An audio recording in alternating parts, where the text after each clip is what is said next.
Hello, welcome to my channel. তো আজকে part 2 proposition লজিকের। তো কথা না বাড়ায় শুরু করে দিই আমরা।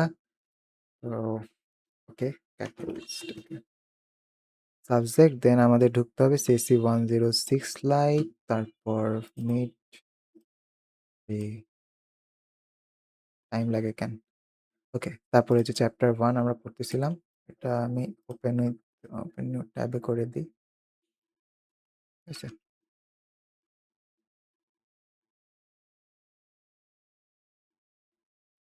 আমরা যে কত পর্যন্ত পড়ছি, আর হ্যাঁ, সিস্টেম স্পেসিফিকেশনটা দেখবো আমরা আজকে।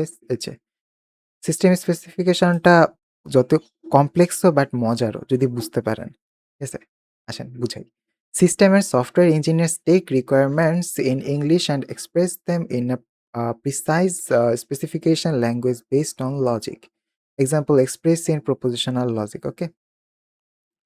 The automated reply cannot be sent when the file system is full. Okay? এখন আসেন, the automated reply cannot be sent when the file system is full. তাহলে আমাদের পি হিসেবে ডোনেট করছে কি, the automated reply can be Saint. Okay, P K denote করছি ওই যে হোয়েন আমরা যে পড়ছিলাম, ওই যে সেন্টেন্সগুলোকে কানেক্ট করে। যদি মুখস্থ করে থাকেন তাহলে তো ভালোই বুঝে গেছেন এখানে কি হইতে পারে। এখানে অবশ্যই ইমপ্লাইজ হবে যে হোয়েন পি হোয়েন কিউ, আমি বললাম না P whenever Q, P when Q এরকম কিছু থাকে। The file system is full. ঠিক আছে, the file system is full. তাহলে এখানে আমরা যদি পিকে ধরছি কি যে আরে the automated reply can be sent, এটা কিন্তু পি ধরছেন। এই যেখানে এক্সাম্পলে can be sent and Q denote that the file system is full, তার মানে ফুল। তাহলে আমি এখানে যদি সাজাই তাহলে কীরকম হয়, the file system is full, if the file system is full then the automated reply can, এখানে নট আছে, নেগেশন আছে, ক্যান নট বি সেন্ট। খুব সুন্দর করে কিন্তু এটা আর কি সাজানো হয়েছে। তো এটাই আসলে সিস্টেম স্পেসিফিকেশন। তারপরে একটা নেক্সটে যাই, এটা হচ্ছে আবার consistent system specification. A list of proposition is consistent if it is possible to assign truth values to the proposition variables so that each proposition is true. ওকে, এটা হচ্ছে প্রত্যেকটা, এখানে অনেকগুলা, মানে এখানে তো আমরা একটা সিঙ্গেল বললাম, বাট এখানে অনেকগুলা কন্ডিশন থাকবে এবং ওটার সাথে লিঙ্ক করতে হবে। যদি ওটা ট্রু হয় আপনাদের সিস্টেমটা, তার মানে কি এটা কনসিস্টেন্ট। যদি ফলস হয় তাহলে সেটা কনসিস্টেন্ট না। সিম্পল। তো চলেন এক্সারসাইজ দেখি। আর দিস স্পেসিফিকেশন কনসিস্টেন্ট, যেমন the diagnostic message is stored in the buffer or it is retransmitted. Okay, the diagnostic message is not stored in the buffer. If the diagnostic message is stored in the buffer, then it is retransmitted. আচ্ছা, তাহলে একটু দেখি। প্রথমে আমাদের পিকে ধরে নিতে হবে। পিকে আমরা ধরে নিলাম দ্য ডায়াগনস্টিক, আমরা যে বললাম যে সেন্টেন্সগুলোকে আগে ধরে নিতে হবে, তারপরে দেখবেন খুব সুন্দর মতো করে আপনি মিলাই ফেলতে পারতেছেন। ধরাটাই আসল যে ধরতে পারতেছেন কিনা। দ্য ডায়াগনস্টিক, দ্য ডায়াগনস্টিক, হ্যাঁ, উচ্চারণের প্রবলেম হইতেছে। The diagnostic message is stored, okay, stored in the buffer, এইটুকু হচ্ছে আপনি পি ধরে নিলেন। ঠিক আছে, আর ইট ইজ ট্রান্সমিটেড আপনি হচ্ছে ধরে নেন, আচ্ছা ইট ইজ রিট্রান্সমিটেড আর কি। এটা আপনি ধরে দেন যে দ্য, ইট ইজ বলতে কি বোঝায়, দ্য ডায়াগনস্টিক মেসেজ। তাহলে হচ্ছে দ্য ডায়াগনস্টিক মেসেজ ইজ রিট্রান্সমিটেড, তাহলে ওটাকে আপনি ধরে নেন একটা কিউ। ঠিক আছে, তার মানে আমার এখানে কিন্তু পুরো সেন্টেন্স জুড়ে কিন্তু এই কথাটাই আছে যে the diagnostic message is stored in the buffer and it is retransmitted, এটাই কিন্তু আছে। তো আমি যখন এটাকে সিস্টেম বানাবো তাহলে হচ্ছে পি অর কিউ বানাবো, যেমন এখানে দিয়েছে পি অর কিউ বানাবো। তারপরে যে বলছে diagnostic message is not stored in the buffer, তার মানে কি আমরা ধরে নিয়েছিলাম যে এটা বাফার স্টোর করা আছে পিতে, তার মানে কি এটা নট পি হবে। আর হচ্ছে এখানে যেহেতু আমরা ইফ দেখতেছি আর এখানে একটা কমা দেখতেছি, মানে দেন দেখতেছি, তার মানে কি এটা ইমপ্লাইজ হবে। তাহলে পি ইমপ্লাইজ কিউ। তাহলে when p is false then q is true, all three statements are true. ঠিক আছে, তো এখানে দেখতে পাইতেছি যে এখানে p false কিনা। তো এখানে দেখতেছি যে the diagnostic is not stored in the buffer, এখানে কিন্তু বলছে, তার মানে কি এটা কি ফলস স্টেটমেন্ট দিতেছে না, তাই না? দেখেন আমার কিন্তু পিতে যেটা বলছি নট পি দিয়ে কিন্তু এখানে কিন্তু একটু ভালো করে খেয়াল করে দেখেন। এটা কি ফলস স্টেটমেন্ট দেখাইতেছে না? Diagnostic message is not stored, তাই না? দেখাইতেছে তো। তার মানে কি এই জিনিসটা কি ফলস? বাট এখানে নট আছে এইজন্য সেটা ট্রু হয়ে গেল। বা আপনি যদি এখানে যদি ট্রিক আ চিক সি সরি আসলে কি বলতেছি? এটা তো ফলস আসতেছে। বাট কেন? কারণ হচ্ছে the diagnostic message in the stored বা ইন দ্য বাফার এটা কিন্তু আমরা পি ধরে নিছি। ঠিক আছে? ভালো করে শোনেন। ঠিক আছে? কনফিউজড হয়ে যায়েন না। আমি কিন্তু কনফিউজড হয়ে গেছি first A. Stored in the buffer এটা আমরা পি ধরছিলাম। বাট আমাদের কিন্তু এটা ট্রু। ঠিক আছে? Diagnostic message is stored in the buffer এটা ট্রু ধরলেন। ঠিক আছে? ট্রু। ওকে? সরি। রান্না হইতেছে তো ঝাঁজ আসতেছে বারবার। সরি। দেন হচ্ছে আমি যদি এখন এটাকে নট বসায় দিই, নেগেশন বসায় দিই, তার মানে কি? The diagnostic message is not stored in the buffer. তার মানে আমি যদি ফার্স্টে এটাকে বলি ট্রু, তার মানে কি? নট নেগেশন দেওয়ার কারণে এটাকে ফলস স্টেটমেন্ট বলে ফেললো। আর আমার যেহেতু এটা ফলস আছে, যে ফলস পি তে ফলস বসে গেছে আর ইমপ্লাইজ এটা কি বলছে? ট্রু আছে। দেখেন if the diagnostic message is stored in the buffer then it is retransmitted. তাহলে আমি তো ধরেই নিয়েছিলাম ইট ইস রিট্রান্সমিটেড। তাহলে তো এটা ট্রুই রয়ে গেছে, তাই না? তার মানে এইটা তো ট্রু রইছে। কিন্তু এইটা হয়ে গেছে ফলস। কারণ আমাদের আগের স্টেটমেন্টটা ফলস তৈরি হয়ে গেছে। ঠিক আছে? যেহেতু এটা ফলস হয়ে গেছে, এটা হচ্ছে ফলস আর এটা হচ্ছে ট্রু। তার মানে এটা ট্রু মিন করে। কারণ আমার কন্ডিশন তো ট্রু রয়ে গেছে। ট্রু তো হইছে। কারণ আমার কন্ডিশন ট্রু হওয়া লাগবে। ইমপ্লাইজ এর ক্ষেত্রে আমরা একটু আগে পড়ছিলাম না? যে আমাদের যদি এই কন্ডিশনটা ফলস হয়ে যায় তাইলে একমাত্র ফলস হবে। আর বাকি সবসময় এটা ট্রু থাকবে।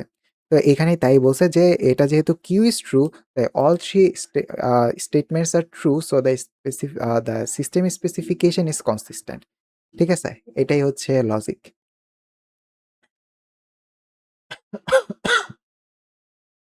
এখন যদি আমরা এটা বলতাম যে the diagnostic message is not retransmitted is added, তাহলে হচ্ছে সিস্টেম কনসিস্টেন্ট হইতো না। কারণ আমার তো শর্তটা ব্রেক করে ফেলতেছে। কারণ ইট ইজ নট রিট্রান্সমিটেড, আমার রিট্রান্সমিটেড হচ্ছে না।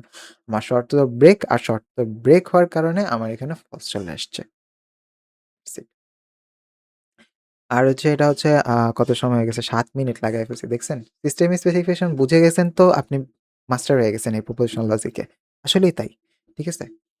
তারপর হচ্ছে লজিক পাজলস। তো এখানে আসলে লজিক পাজলস বলতে কি বোঝায়? এখানে আপনার ডি মরগানস ল আসবে একটু পরে লজিক পাজলস এ বলতে। আচ্ছা আমি হচ্ছে ধাপে বলি। An island has two kinds of inhabitants night who always tell the truth and nice. আচ্ছা এটা হচ্ছে আপনার ওই যে থাকে না ধাঁধা থাকে না? যে ধাঁধা বিভিন্ন লজিক্যাল ধাঁধা থাকে ওগুলা আসলে এখানে দেওয়া হইছে। বাট এইটা কি আসবে? এটা আসলে আসবে না। ঠিক আছে? এটা জাস্ট ভাবার জন্য স্যার আসলে দিয়েছিলেন আমাদের। বাট এগুলা কখনো আসবে না। তো এটা নিয়ে প্যারা খাওয়ার কিছু নাই। ঠিক আছে? এগুলা অনেক কমপ্লেক্স চিন্তাভাবনা। এটা নিয়ে আজকে না বসি। আরেকদিন হচ্ছে একটা এটা নিয়ে আলাদা শর্টস ভিডিও বানাবো আমি। ঠিক আছে? আপনারা যদি রিকোয়েস্ট করেন কমেন্ট সেকশনে আমি তাহলে এটা নিয়ে একটা শর্টস ভিডিও বানাবো। হ্যাঁ? যে এটা আসলে কিভাবে সলভ করতে হয়। খুব মজার জিনিস। বাট আমি পড়াশোনার মানে পড়ার জায়গাটায় চলে আসি এখন। ধাঁধাতে না যাই। Tautologies, contradiction and controgenesis. Okay. A tautology is a proposition which is always true. Example P or not Q. Not P. ঠিক আছে? যেটা সবসময় ট্রু থাকবে। যেমন ওই যে অর কি হয়? অর সবসময় ট্রু রেজাল্টই দেয়। কারণ ওর যদি ২ টাই ফলস হয়ে যায় তাহলে তো সে শেষ। তাই না? কিন্তু আপনি যদি চিন্তা করি যে P or not P তার মানে কি? আমার ট্রু অথবা ফলস ১ম এ P হয়তো ফলস কিন্তু নট P তো ট্রু হয়ে যাবে। তার মানে কি? এটা অলওয়েজ ট্রুই থাকবে। এটাই হচ্ছে আমাদের টটোলজি। ঠিক আছে? ট্রুথকে টটোলজি আরকি টি দিয়ে ট্রুথ, টি দিয়ে টটোলজি। তারপর হচ্ছে contradiction is a proposition which is always false. কারণ আপনি যদি চিন্তা করে দেখেন, পি যদি আপনি ট্রু ধরেন এবং নট পি তো ফলস হয়ে যাবে। আর এখানে অ্যান্ড আছে। অ্যান্ড যদি থাকে তাহলে যদি ফলস পেয়ে যায় তাহলে তো অবশ্যই এটা ফলসই থাকবে। তার মানে এটা অলওয়েজই ফলস আরকি স্টেটমেন্ট দিবে। Contingency is a proposition which is neither a tautology or a contradiction such as P. ওকে, তো এইটা আসলে সরি। আহ অনেক ঝাঁজ আসতেছে। A contingency is a proposition which is neither a tautology or not or nor a contradiction such as P. অর্থাৎ এখানে tautology হইতে পারে, false হইতে পারে। মানে ওই যে এরকমই বলছে যে যেমন P এর মতন contingency যে ট্রুথ ও হতে পারে, false হইতে পারে। এটা আসলে ডিপেন্ড করে যে আসলে কি ওইটা। লজিক্যালি ইকুইভ্যালেন্ট যেটা বললাম যে লজিক্যালি ইকুইভ্যালেন্ট তো বলেই আসছি যে ২ টা হচ্ছে আমাদের ট্রুথ টেবিল করার পর এরকম ইকুইভ্যালেন্ট আসবে। ঠিক আছে? ওইটাকে হচ্ছে এই ৩ টা দাগ দিয়ে কি বোঝানো হয় অথবা বাইভ্যালেন্ট এর মতনই বাট এখানে ডাবল থাকে, লাইন থাকে এটুকুই পার্থক্য। তারপর হচ্ছে ডি মরগানস ল। ডিমর্গানস ল হচ্ছে আইসিটিতে ছিল আমাদের, তাই না? তো ওইটারই মতনই প্রায়, বাট এখানে ডিমর্গানস ল জাস্ট এটুকুই বুঝে নিয়ে নিবেন। এটা কোনো প্রমাণ-টমাণ আসবে না। জাস্ট এটুকু বুঝে নেন যে এইখানে যদি আমি নট দিই তাহলে নট পি হয় আর অ্যান্ড ঘুরে গিয়ে অর হয়ে যায় আর নট কিউ হয়। আর যদি এটা নট পি অর কিউ হয় তাহলে অর ঘুরে গিয়ে অ্যান্ড হয়ে যায়। জাস্ট এটুকু মাথায় রাখলেই হবে। কিন্তু এটা কোনো প্রমাণ-টমাণ কিচ্ছু আসবে না। ঠিক আছে? এটাই। আর হ্যাঁ, এগুলা জিনিসপাতিগুলো মুখস্থ রাখতে হবে, যেমন আইডেন্টিটি লস, ডমিন্যান্ট লস, তারপরে পোটেন্ট লস, তারপর হচ্ছে ডাবল নেগেশন ল। ডাবল নেগেশন করলে আবার ওইটাই চলে আসে। তারপরে নেগেশন ল, ঠিক আছে? রেকর্ড হইতেছে তো? হ্যাঁ। তারপরে হচ্ছে নেগেশন ল পি অর দেন হচ্ছে নট পি অজ অ অ মানে সবসময় হচ্ছে ট্রুথ হবে। ঠিক আছে? আর এটা সবসময় ফলস হবে। নেগেশন ল একটু আগে আমরা পড়লাম টটোলজি, কন্ট্রাডিকশন। কন্ট্রাডিকশন পড়লাম না নাকি কি পড়লাম? আরে নিজেই ভুলে গেলাম। কন্ট্রাডিকশন ঠিকই আছে। যাই হোক, তারপর হচ্ছে ডমিন্যান্ট লস অর্থাৎ ট্রু। এখানে ডমিন্যান্ট লসে কি বলে? এখানে যদি আমি পি অর ট্রু দেই সবসময় ট্রু থাকবে। পি যেই হোক না কেন, ফলস হোক বা ট্রুথ হোক। আর এটার ক্ষেত্রে অলওয়েজ ফলস হবে। এটাই হচ্ছে ডমিন্যান্ট করতেছে ট্রু আর এখানে ডমিন্যান্ট করতেছে ফলস। এটাই। আর আইডেন্টিটি লস যে লস হচ্ছে আপনার এখানে যদি টি দিয়ে পি কে অ্যান্ড করেন, পি যদি ট্রুথ হয় তাহলে ট্রুথ আসবে। আর যদি পি যদি ফলস হয় তাহলে এটা ফলস আসবে। তার মানে ওর নিজের আইডেন্টিটি ধরে রাখতে পারতেছে। এটাই হচ্ছে আইডেন্টিটি লস, আর কিছুই না। তো আ এগুলো অবশ্যই মুখস্থ রাখতে হবে। কিছুই না এমন বলা ঠিক না। ওগুলি সবই মুখস্থ রাখতে হবে। কমিউনিটিভ লস, অ্যাসোসিয়েটিভ লস, তারপর ডিস্ট্রিবিউটিভ লস, অ্যাবসর্পশন লস, ওকে? এগুলা মুখস্থ করে রাখতে হবে। আ এগুলাও কিছুটা মুখস্থ রাখতে হবে। তবে সবচেয়ে ইম্পোর্টেন্ট আমি যেটা দেখছিলাম সেটা আমি আপনাদের বলে দিই। সবচেয়ে ইম্পোর্টেন্ট হচ্ছে এইটা। এই যে এইটা দাগাইতে পারতেছি না এই জায়গায়। যাই হোক, তো এইটা আরকি সবচেয়ে ইম্পোর্টেন্ট। ঠিক আছে? দাগায় রাখেন আপনারা নোটে। নিজের ডাউনলোড তো এখানে করার অপশন আছে, আপনাদেরও থাকবে। তারপরে নোটে ডাউনলোড করে নিয়েন। তারপরে এখানে দাগ দিয়ে রাখবেন যে এটা ইম্পোর্টেন্ট। এটা অনেক ইম্পোর্টেন্ট। এটা অনেকবার আসে। তারপরে এটা আসে। তারপরে এইটাও আসতে দেখছি আমি। ঠিক আছে? এটা আসে। এইটাও অনেক ইম্পোর্টেন্ট। এটাও রেখে দিবেন। ঠিক আছে? এই জিনিসপাতিগুলো খুবই ইম্পোর্টেন্ট। তারপরে এইগুলা, এগুলা কিন্তু সহজ আবার। ঠিক আছে? এগুলো অত কঠিন না। বুঝা যায়। এটা লজিক্যালি বুঝা যায় যে আচ্ছা এটা করলে এটা হয়, ওটা করলে এটা হয়। তো এটা হচ্ছে ইম্পোর্টেন্ট, একটা পড়ে রাখবেন এটা। তারপরে এইটা, দেন হচ্ছে এই বাইভ্যালেন্ট এর একটা, বাই কন্ডিশনাল একটা, তারপরে এই যে এইটা।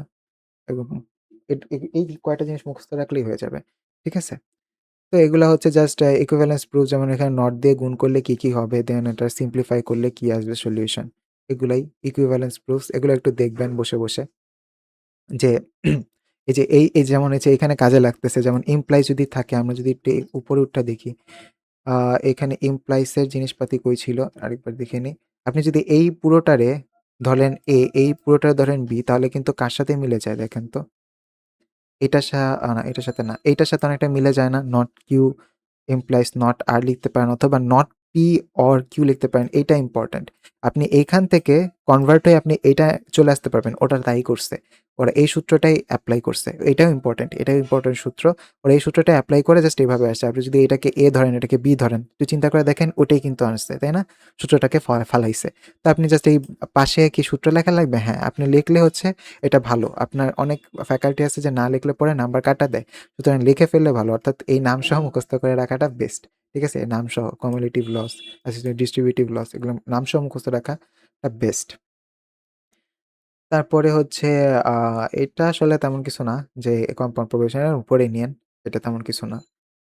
তারপর হচ্ছে কুয়েসশন প্রপোজিশন, আচ্ছা এটা হচ্ছে এক্সাম্পল কিছু দেওয়া আছে যে স্যাটিসফায়াবিলিটি, যে স্যাটিসফাই করতেছে কিনা। ঠিক আছে? এর কম্পাউন্ড প্রপোজিশনের দিয়ে আপনি দেখাতে পারবেন। অর্থাৎ আপনি যদি এখানে আ এটা কিভাবে আপনি ডিরেক্টলি অ্যাপ্রোচ করবেন সেটা যদি আমি বলি, মানে স্যাটিসফাই হচ্ছে কিনা আপনাতে এরকম প্রশ্ন থাকবে, উত্তর মানে কোয়েশ্চেনে থাকবে যে এটা স্যাটিসফাই হচ্ছে কিনা এটা প্রমাণ করে দেখান। আপনি হয় লজিক্যালি ভাবে সলভ করতে পারেন, ট্রুথ টেবিল ইউজ করতে পারেন। বাট আমার কাছে সবচেয়ে বেশি ভালো মনে হয় সবচেয়ে ইজি ওয়ে, এবং নাম্বারও দেয় এটাতে। ঠিক আছে? এটা তো ভার্সিটি, এটা তো আর স্কুল না, স্কুল কলেজ না যে নাম্বার দিবে না। তো সবচেয়ে ইজি ওয়ে হচ্ছে আপনি এখানে ট্রু, ফলস বসায় দিবেন। ঠিক আছে? হয় p কে ট্রু, Q কে ট্রু, না হলে হচ্ছে P কে ফলস, Q কে ফলস অথবা P ফলস, Q ট্রু এরকম বসায় দিয়ে দেন হচ্ছে আপনি মানে এই যে এখানে বলছে কিন্তু assign to T to P, Q and R আপনি যদি করায় দেন তখন আপনি দেখতে পাবেন যে এটা ট্রু আসবে না হলে ফলস আসবে। আপনি যদি পুরা লজিক্যাল ভাবে এক্সপ্লেনেশন করে অথবা ট্রুথ টেবিল আঁকে টেকে দেন হচ্ছে আপনি লাস্ট পর্যন্ত আসেন তখন আপনি একই অ্যান্সার পাবেন। এটাই হচ্ছে মজার কাহিনী। ঠিক আছে? তো সেজন্য বললাম যে আপনি যাই করেন না কেন, আপনি চেষ্টা করবেন যে আ ট্রুথ ফলস দিয়েই করে ফেলার। কারণ এটা করলে আপনার সময়ও বাঁচতেছে প্লাস হচ্ছে আপনার তো নাম্বারও আসতেছে। একই নাম্বারই আসবে। আচ্ছা। তারপর হচ্ছে সাম সলিউশন অফ এক্সারসাইজ এগুলো আসলে আমি এখানে বলার কিছু নাই। এগুলো আপনারা নিজেরা দেখলেই বুঝে যাবেন। সাম সলিউশন অফ এক্সারসাইজ এখানে ডমিন্যান্ট ল আছে। তারপরে এক্সারসাইজ গুলা আমি এটা কিন্তু আবার হচ্ছে ধাঁধা। এটা কিন্তু ধাঁধা। এটা ওই যে বললাম আমি ধাঁধা সলভ করার কি মতে আছি? হ্যাঁ, আছি। যদি আপনাদের হাতে সময় থাকে আপনার ধাঁধাগুলো সলভ করতে পারেন। আর যদি ইন্টারেস্ট থাকে ধাঁধাগুলা সম্পর্কে তাহলে আমাকে কমেন্ট সেকশনে বলে দিয়েন। আমি যদি দেখি যে ভালো লাইক-টাইক উঠছে বা অনেকে জানতে চাইতেছে তখন আমি এটা নিয়ে একটা ভিডিওই বানাবো। ঠিক আছে? এসব ধাঁধা নিয়ে। এগুলো মজার আছে। মজার ধাঁধা। আমি ফার্স্ট এ পারতাম না বাট এইটা যখন স্যার শিখায় দিল তারপরে বুঝতে পারছি যে মজার আছে। তো এই জিনিসপাতিগুলো সলভ করবেন, এটা সলভ করবেন, দেন এটা সলভ করবেন, এটা সলভ করবেন। এগুলো সলভ করলে মোটামুটি আপনার ধারণা চলে আসবে আসলে আপনি কি শিখছেন। আমি যদি সলভ করে দেই, তাহলে আপনার শেখা হবে না। আপনি নিজে সলভ করবেন, আমার কমেন্ট সেকশন উত্তরে বলে দিবেন যে এক্সারসাইজ এইটার এই ২ নাম্বারে এইটা আসছে। এক্সারসাইজ ৩ নাম্বার এটা মনে করেন ৩ নাম্বার বলে দিলে আমি বুঝতে পারবো। ৩ নাম্বারে এটা আসছে, ৪ নাম্বারে এরকম রেজাল্ট আসছে। আমি ওখানে আপনাকে কমেন্টে হচ্ছে আপনাকে বলে দিব যে আপনারটা ঠিক আছে কি ভুল আছে। আমি দেখি যে কে কয়জন প্রশ্নগুলো সলভ করতে পারছেন। ঠিক আছে? আজকের ভিডিও এই পর্যন্তই। দেখা হবে নেক্সট ভিডিওতে। Keep learning and share this video.